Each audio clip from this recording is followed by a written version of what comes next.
20,000 টাকা বেতনের চাকরি করে কেউ 5 তলা বাড়ি করলে আমরা প্রশংসা করে বলি, দেখো 20,000 টাকার বেতনে চাকরি করে 5 তলা বাড়ি করে ফেললো। আর তুমি কি করেছো?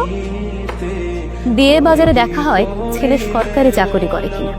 ছেলে সরকারি চাকরি করে, 5 তলা বাড়ি আছে, তার মানে সোনার টুকরো ছেলে। এমন ছেলের কাছে মেয়েকে বিয়ে দেয়াই যায়। কিন্তু ছেলে সৎ কিনা সেই জিনিসটা কজন খোঁজে?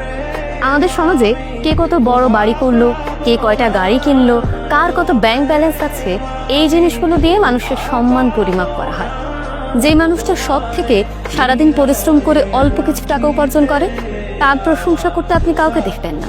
কিন্তু কেউ যদি 20,000 টাকা চাকরি করে ওই যে 5 তলা বাড়ি করে, সবাই তার প্রশংসায় পঞ্চমুখ। কেউ জিজ্ঞেস করে না ওই 20,000 টাকা চাকরি করে সে এত বড় দালান কিভাবে করল। বরং প্রত্যেকটা মানুষ তাকে সম্মান দিতে থাকে।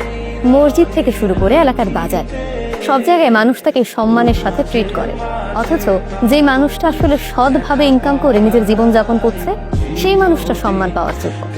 আমাদের সমাজে দুর্নীতি বৃদ্ধির পেছনে যারা দুর্নীতি করছেন তারা যেমন দায়ী, তেমনি আমরাও দায়ী।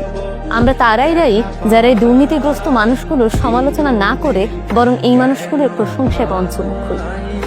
দুর্নীতি করে 5 তলা বাড়ি করা সেই সরকারি চাকরি করা ছেলেটার কাছে আমরা মেয়ে বিয়ে দিতে চাই।